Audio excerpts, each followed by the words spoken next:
here at SciLifeLab Data Centre.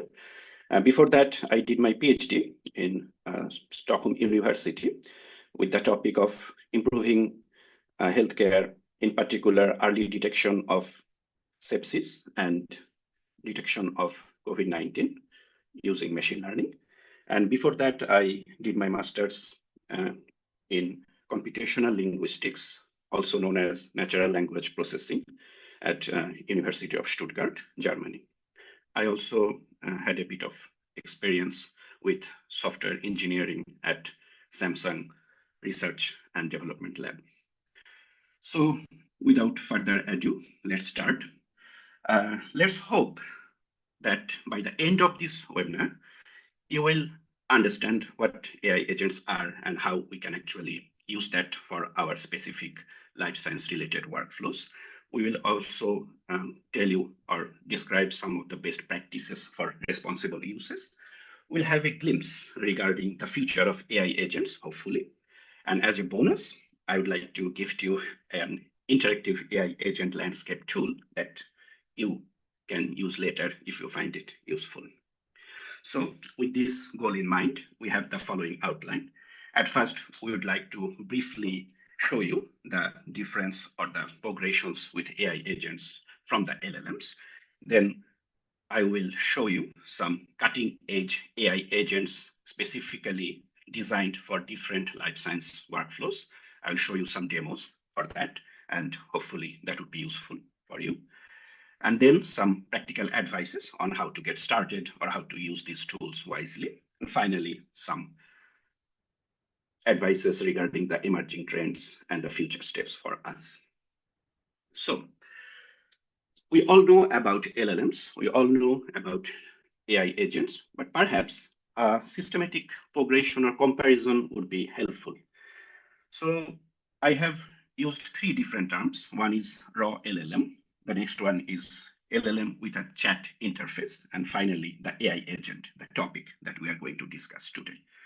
So what is raw LLM? So it's also known as Bayes model, right? So basically, it's a model which just predicts the next input tokens based on the input we provided earlier. So basically, it predicts the next words or sentences. And the LLM that we know, we are mostly familiarized with, such as ChatGPT or Gemini. They are the same thing, but wrapped with an user interface with some memory and safety layers. An AI agent is the progression from that. So basically, it's an LLM-powered system that autonomously pursues goals. And be very, very careful about this particular feature, autonomously or autonomy. We will actually go a bit detailed about that because I think it's very important for us researchers to actually understand or have some ideas about it. And the most important thing for us, what about the data privacy and security using these three different tools or systems? So for the raw LLM, if it is outside or if it is not actually deployed or controlled by our local setup or cluster, for example, then it will go to the external providers. So very limited control over sensitive information. Chat interface entirely depends on the provider. They can actually record the data used for their own training or store externally. And finally, the AI agent, we can actually completely control it. If we deploy the LLM locally, the raw LLM, then we can actually ensure 100% that the data flow, the data, everything can be controlled fully. So the interaction mode and how it actually works, as I said, for raw LLM is just the input and the next output. For chat interface, perhaps it could turn into a multi-turn conversations. And for AI agent, we could actually make it a very goal-directed iterative task. And for the memory, it doesn't have any memory, the raw LLM, but for the chat interface, it could have some memory for the particular session.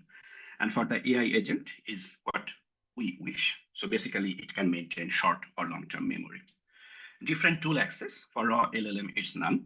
For chat interface, of course, we can see that it can use different search functions. It can actually process the files. That means we have to upload it.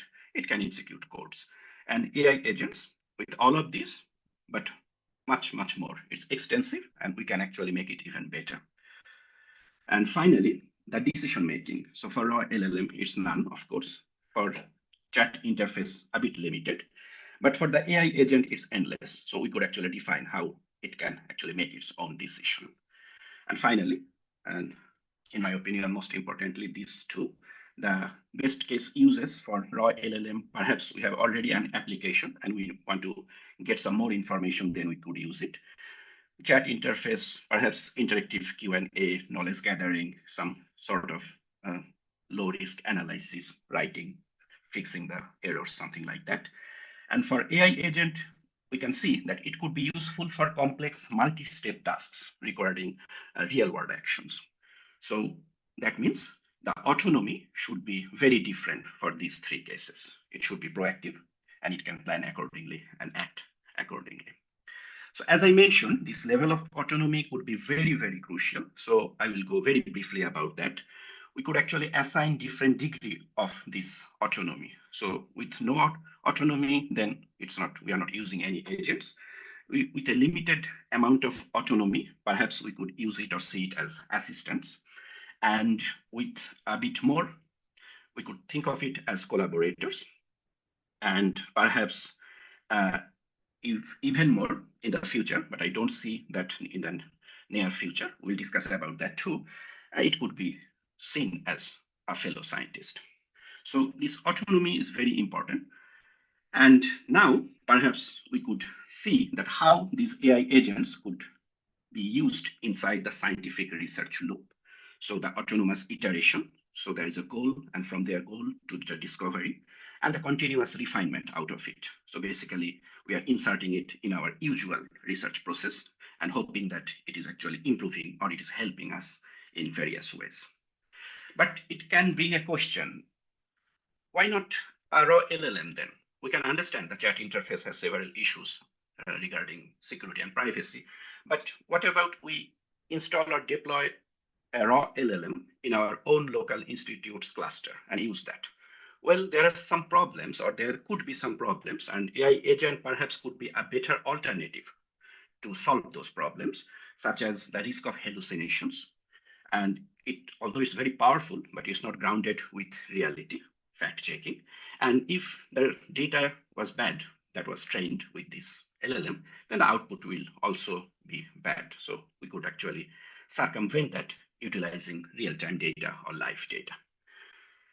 And with that, one example would be better, perhaps. So with a raw LLM, it could very confidently give us a very wrong answer, which are slightly okay, but absolutely wrong in terms of accuracy. And the better alternative, AI agent could actually go through the database, provide us the source, and give us the correct answer. So a nice way to fact check. And to sum all of this up, the famous quote from Miles Kenton, knowledge is knowing a tomato is a fruit, but wisdom is not putting it in a fruit salad. And we hope that AI agent could do that. Now let's delve a bit deeper into these life science workflows. So let's be a bit more specific. We all know that they are quite complex, quite diverse, and quite abundant. So for a simple question, for example, what's the mechanism of human losing the tail? We actually have to go through several databases, several tools, several different dominions of life sciences to find the answer. So first, perhaps we would like to make an hypothesis, generate a hypothesis with all of this. And then we'd like to validate that hypothesis using this vast amount of tools and data and workflows. So essentially, that means that we have two different loops. The outer loop is the hypothesis generation and then the subsequent validation. And the inner loop is the combination of massive number of individual workflows. An AI agent could help us. We could envision that the agentic system or agentic AI could actually help us in these both directions for both the hypothesis generation and the hypothesis validation. So now we know a bit about these AI agents. So let's begin the quest for a life science agent, hoping that it can adapt, it can unify different domains, it can evolve, we can add new skills or tools to it, it will be efficient, it will be reproducible so that we can actually have the records of what we have done in a very nice way, and it could be scalable. We could make it actually bigger or simpler for complex or simpler tasks or multi-step tasks. So let's see what are the key developments of the past 2 years for that. I have created a tool, the AI Agent Landscape tool, which I will share with you later. And here I have grouped them into several parts. The first one is the general purpose. I have selected 2 agents for that, BioChatter and BioM9. Then omics analysis, 2 agents, spatial agent and cell agent, therapeutics, TX agent, gene analysis, biodiscovery agent and gene agent, clinical, MD agents, and knowledge integration is covered. So for now, I will simply show you 4 demos that are currently available. Most of these tools have actually, the data is open sourced, the code is open sourced, and it can be locally installed. So that's a nice way. And in this particular visualization tool, we have the features, some demos, all the necessary information combined here so that we could use it nicely, and the architecture diagram. So let's start with the general purpose one, and the first one is BioChatter. So BioChatter is a tool from Heidelberg, EMBL, that actually integrates AI with structured knowledge graphs and biomedical databases for evidence-grounded answers, which is very, very important, needless to say, for our domains. And it's customizable for specific research domains, and it connects to live web APIs for querying external tools and services. So how it actually works is that we have the research questions, and then using the prompts and the conversation histories, it can actually use the RAG, retrieval augmented generation, with the fact checking and modality integration. It can provide us the responses. And it, as we saw earlier, so it has the long-term memory, prior knowledge, and vector database that's from the RAG and knowledge graph. So using all of these, it could actually provide us thoughtful responses or answers. Let's see a very quick demo about it. I hope you can see the correct screen. So this is the official BioChatter Lite. You can see that it's actually developed by Sebastian Loventanze. And here we can select different models for that, the base LLMs, you might call it, or the raw LLMs that I have mentioned earlier. And then we can actually use it. We can chat with this interface, and we can actually make sure that the prompt engineering is actually to the point. So they have very nice detailed instructions for that. We have the ways to correct the agent. And of course, we have the way to actually enhance the knowledge using retrieval augmented generation. So a very quick demo, perhaps. Here, we can see that we can actually interact with this agent, and we can actually ask some questions. For example, we want to do this particular particular cell analysis, and we have all this information, and then we can actually go through with that. So we can provide the information, it could provide the answer, we could reason about it, and next step, we could find all the things related to that. So that's actually a very nice way to introduce you to the world of AI agents in life science researchers. And next we have BioM9. It's from Stanford.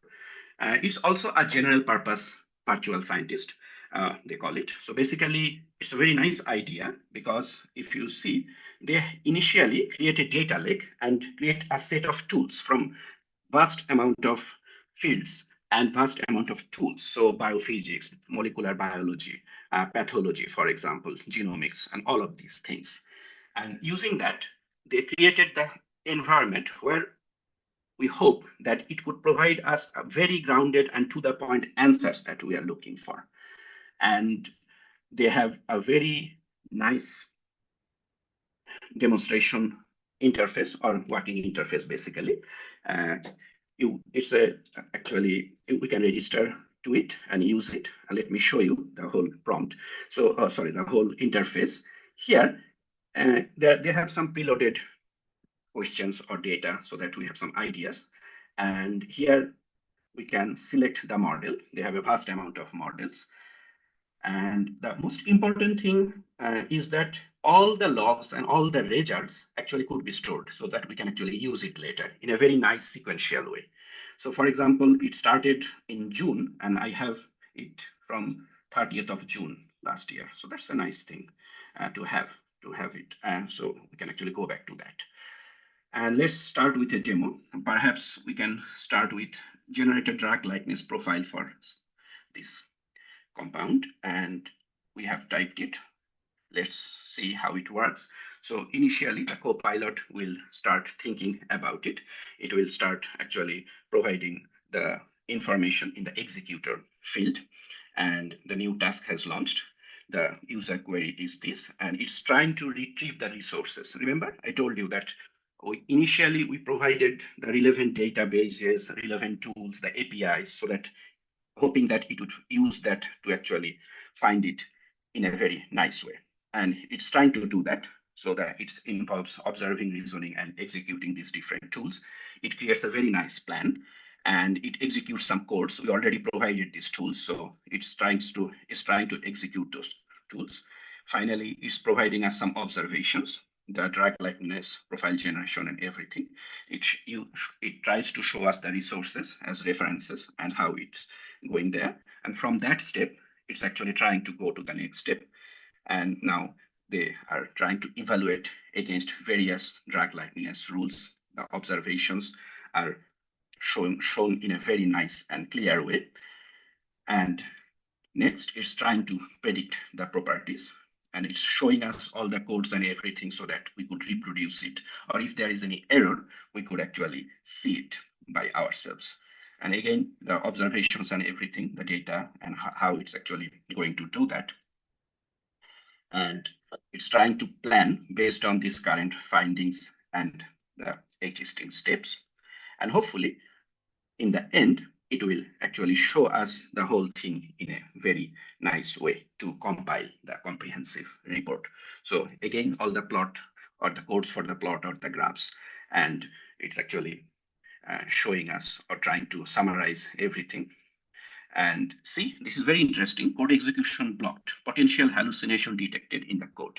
So it tries to detect that if there is any deviation, and it's actually trying to show us the reason, which is very useful, which can be actually very helpful in some cases. And finally, it's showing us the image preview and everything that we need to know. I will not go much detail here, but in the end, it will show us a very detailed report, a very detailed step-by-step instructions and all the codes that are related to it. Next, we have this tool called Gene Agent. So it's from NIH or NCBI.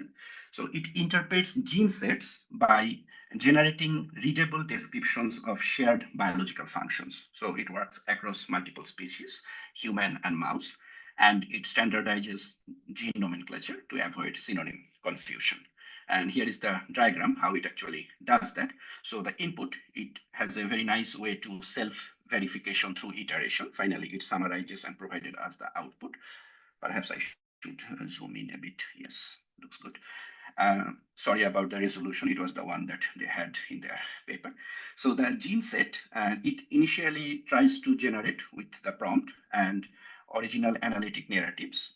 It tries to self-verify the process in between. And finally, it provides us a very nice summarization, and it can use different databases and tools. So let's go to the demo for this one. We have this very nice user interface here, and we can provide our own gene set, or we can use an example gene set here. For example, they have a very nice tutorial on how to do that. And let's use one example gene set that they have, and let's analyze it. So thank you. It will take some time. So let's see how it works in real time. So we can see that they mentioned that it might take some time to actually finish all these steps. And they are actually running the step one. And oh, it's fast. So they have actually finished it quite nicely. So this is the initial generation for the gene set. And perhaps I should zoom in a bit. This is the initial generation, and then the process and all the different encoding and so on and so forth. Self-verification, the one that I mentioned, that how they do it. So they are very nicely providing the claims and the original claim and the verified claim so that we have some ideas how it actually is going, the necessary modification because of that. Again, some sort of self-verification for the analytical narratives. And finally, the summary that we have. So it's also a very nice way to look at it. And these are the three tools that I wanted to show you some practical demos. And we have another one that I could actually very shortly show you about this, how it works. It's called Cell Agent. It's from Northwestern Polytechnical, China.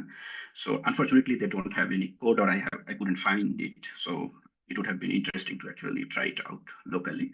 It automates complete single cell RNA sequence analysis and provides a very nice user interface with very nice way to actually interact it. So you can see that this is their code. They have a different code sandbox for this, and that the subtask completion for the executor, and different tools for single cell data analyzing tasks. They already have it.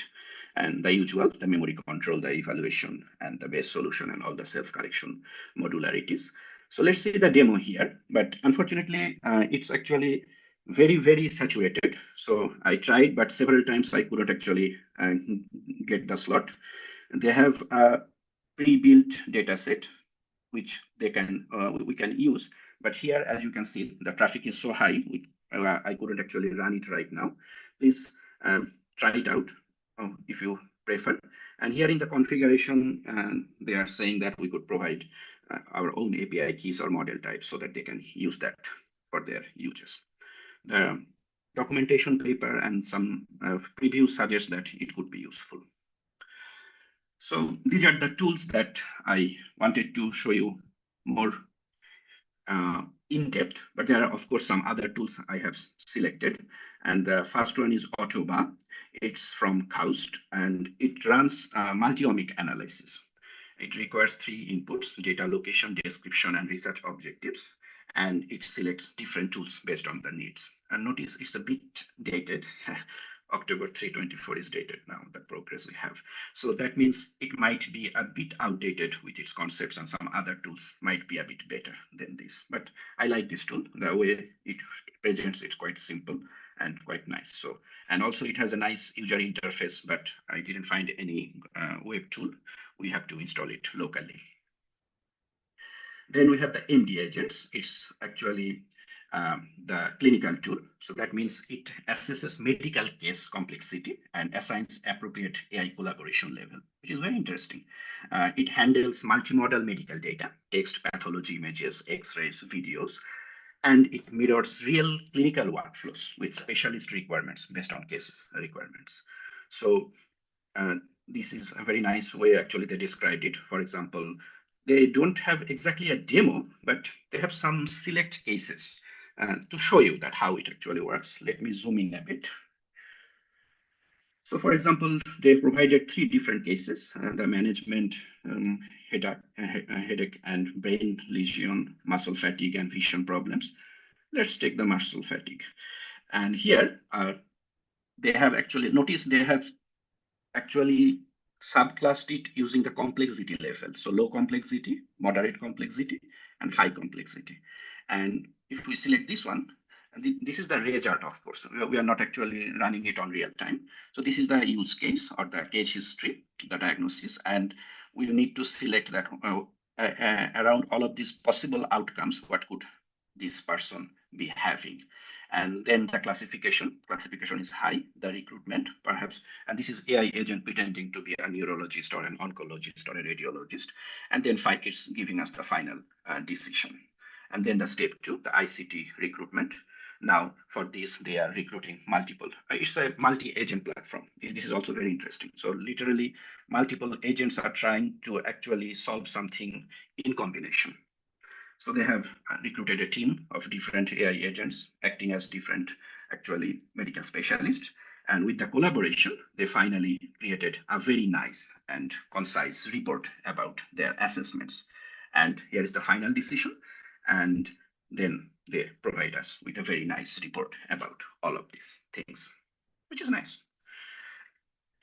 So we have the MD agents. Next, we have the escargot, like the food. It is actually about knowledge integration, another very important thing that we need to have.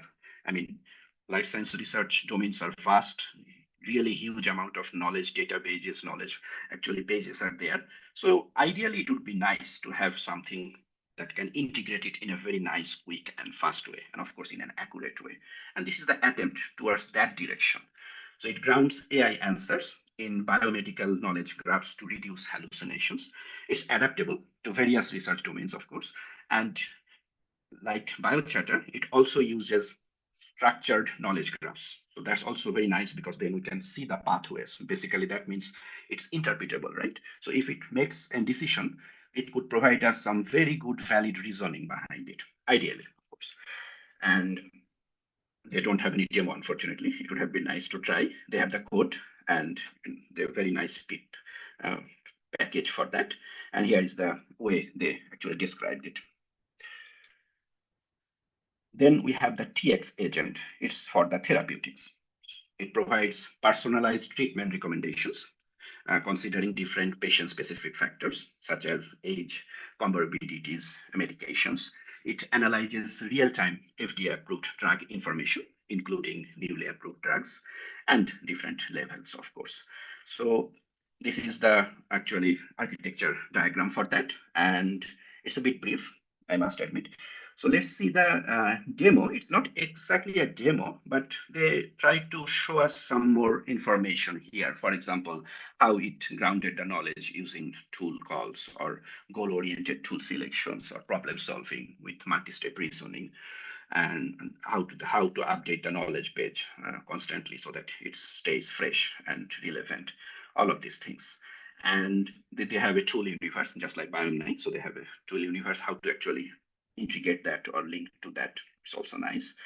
And this is the data set. So they have a vast amount of data set as well, and some examples on how to use it, and some ways or advices on how to actually build that in a multi-agent systems. So that's also nice. And some results regarding their performance. And they have a actually very nice code base. And as you can see on the right side, we could install it locally and have a user interface like this. So this would be also interesting to check. And then we have the biodiscovery agent. So it helps design and prioritize the genetic perturbation experiments to achieve target phenotypes. And it has a very nice, it's very cutting edge, ICLR March 9, 2025, so very recent paper. They have a very nice way to describe all of these things and a nice code base for that as well. So if you see here, the structure that they have, so they actually, it's a closed loop experiment design, which is nice. That means everything should be done on one go. And here are some examples on how to actually do that. And the workflow, we can find it here. So for example, I have this research problem and how this workflow should go. So they have some literature reviews and they have some knowledge search terms with some APIs. Finally, using a language model, they could actually perform some experiments or some plans. And finally, they could provide us some predictions with some critics regarding that and then the solution. So this also would be useful. What else? The biodiscovery agent. So no, this one I just showed you. So I'm actually done with all the things that I wanted to show you or to demo you regarding the recent updates for our task. And now let's dive a bit deeper regarding some more. That is, of course, now it might be a bit overwhelming for you to see that this explosion, so many ways to do these things. And if, let's be a bit practical now, if we want to actually try this out, then perhaps we should start from a very small point of view or task. So I have curated some tasks like that. So for example, if you need to explore spatial transcriptomics, perhaps we could start with spatial agent. If you want to query the biomedical knowledge graphs, Perhaps BioChatter or Escargot could help us. Any question regarding general biomedical research tasks, BioChatter or BioM9? Perhaps the clinical or medical decision making could be helpful if we use MD agents, research drug interactions, TX agent, designing CRISPR experiments, biodiscovery agent, although the other general purpose agents are showing quite impressive performance there. And to understand the gene functions, gene agent could be helpful and explore the, as I have mentioned, some analyzing some RNA sequencing or something similar, then Autoba or cell agent would be helpful in this regard, I might say. You have noticed that I showed you these 4 web-based tools because they are already available. It's easy to explore. Just to make a very quick point that the BioM9 tool that I showed you, it's also available via our SciLifeLab SARP platform. So if you are interested in using that or to know about it more, you can contact us using this email address, serve@sciliflab.sc.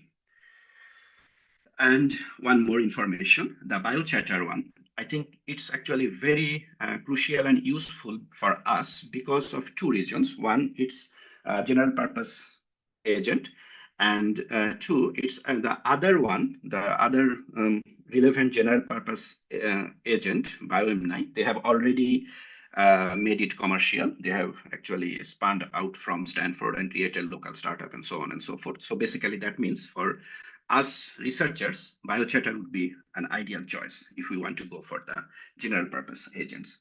And we have a very interesting seminar by the very own actually maker or creator of BioChatter, Sebastian Lowentanzer, titled Agentic AI in the Life Sciences Toward Trustworthy Research Environments. And I strongly believe it would be very helpful for you to actually dive a bit deeper with BioChatter on how it works, how it can be helpful for us. So here's an invitation for that. Now, some practical things. We saw a lot of things about that, but as researchers, naturally, we should be very skeptic about those. So the very first question should come to our mind that we have our very sensitive data, how appropriate it is to use with such kind of tools. So perhaps from a practical viewpoint, we can start with the data type. If it is human patient or clinical data, then perhaps it's better to use locally. If it is already published or synthetic data sets, then web tools are fine. We don't have to worry about it. And if we want to collaborate with other institutes, other teams, other project members, then perhaps it's better to consult with the institute's own decision makings or own actually policies to understand how we could use it. And there are some legal aspects of AI agents in life sciences. So it's also very important for us researchers working, especially in EU area, to know about it. The EU AI Act, for example, they labeled healthcare AI as a very high risk one. So we have to be very careful about how to use in those cases. Data protection, we have to be very careful to actually understand whether our data is leaving Europe or EU or not, and how to actually address that liability. Naturally, we have to be responsible for the AI errors, so we need to make sure that how it can be handled, and sector compliances. So several clinical or diagnostic AI may require some regulations to be complied. And to address all of this, SciLifeLab is actually creating an AI strategy with a very practical oriented mindset. It's coming very soon. It's in a very late development stage. That is, it will be finished very soon.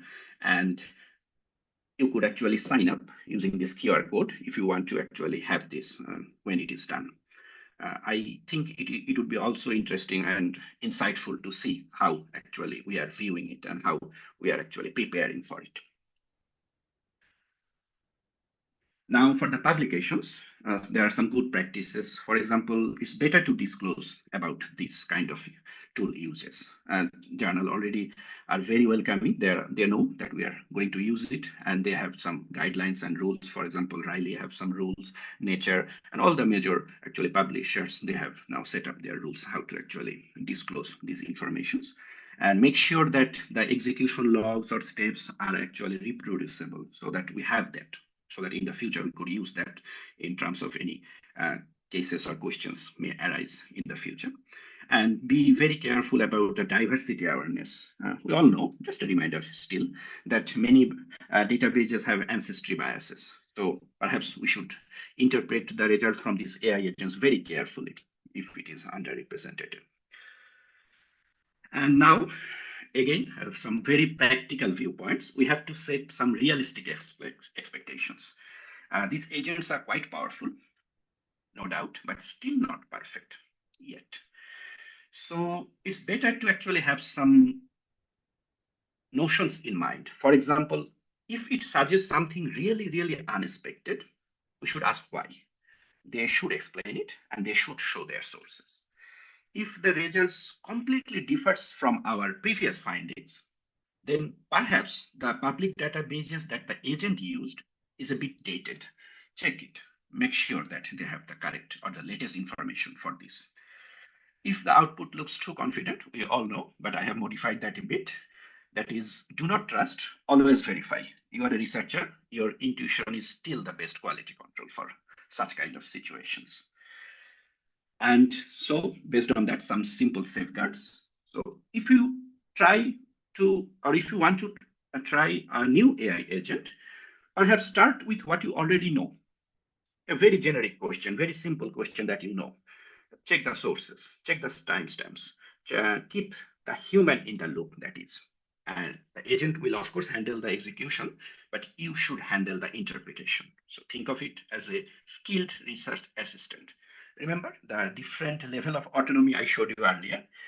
In my opinion, the level that we have with these current AI agents are still a bit less than research assistants. So we should be very careful and we should always keep the human in the loop in such cases. And so to sum all of this up, the 5 minutes comfort test: before using any agent on your real research data, ask it something that you already know, check if that matches with your knowledge. And if yes, you are ready to try your actual research question only then. Now, to sum up all of these tools that I showed you, some emerging trends we could see from them. The self-verification, for example, which is good for reducing hallucinations. Multi-agent collaborations, another very nice thing. Tool-augmented reasoning. So we are now using tools or various databases for that. Code generation and execution. And finally, the knowledge graph integration. So what's next? Let's predict some about that.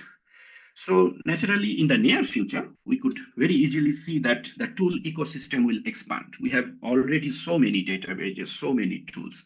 It would be really nice to actually consolidate them to actually create a very nice ecosystem or environment based on all of this. It's a very hard thing to predict, but still, we hope that the wet lab integration would be done in a very nice way. And the regulatory considerations, they should enter there. We can already see some examples for clinical AI agents, so why not? And community building. So this one, biocontext AI, please have a look at it. It's a very nice open source contribution regarding this particular aspect, the community. So perhaps we should look at it.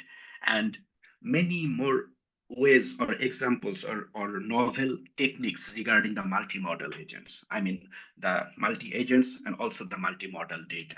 So the possibilities are endless, in my opinion. So many types of data, so many types of agents. So it could be really nice. Now let's look even more further. Science fiction kind of thing, right? What's next in the very far future? So unprecedented speed, of course. So we hope that the workflow execution would be really fast. Parallel exploration, meaning we have multiple agents, so why not use them so that it can be parallel? And this last one, personally, I'm thinking that would be really nice, that the cognitive barrier, because it's a collective effort from all the humankind, basically. So that means we are hoping that with this collective effort, using all the knowledge or all the humankind's effort, we could explore novel and data-driven hypotheses that one individual might never have considered. So now, finally, finally, some concluding remarks. So we should embrace the evolution as a researcher. Again, they are imperfect, I'll be very honest, so they will frustrate you in the beginning. But the progress is terrifyingly rapid. So in some other fields, for example, coding, what was thought impossible now is routine in 6 months, rapid progress. So we could expect that something similar will happen with life science researchers as well. So we should be prepared. So that means we should have our own very common researcher mindset and apply here too, which is we should be very skeptical, but we should also be cautiously curious. And if we want to adopt it early, then there is a good possibility that we also can influence how these tools and their safeguards can evolve. And that's very important, because then it will be on our hand, the researcher's hand, to guide and safeguard it. So, and without adopting early, that would be a bit difficult. So to sum that up, better to guide the evolution than catch up later, right? And it's not a new thing. I mean, we, the scientist, has always adapted and evolved. So we had a tool that was there before with a new technology. We adapted with a new tool. We used paper notebooks, now electronic databases. So it's in our core principle. Change is our only constant, right? So start small, test carefully, but stay very, very critical. But please do not step away from this conversation, because the future belongs to those who adapt. And with saying that, I am concluding. Here are some references, all these agents alphabetically, some references about the pictures and images or the text that I used. And finally, thank you. Thank you so much. And if you have any questions or comments, please contact me or contact us through these following email addresses: datacenter@scilifelab.ac and serve@scilifelab.ac. And here is the tool that I told you about, the link of that tool. You could use this QR code or this URL to actually see it. And again, the future belongs to those who adapt. Thank you. Thanks. Thank you very much, Mahbub. We are going to stop the recording now. Thank you, Mahbub,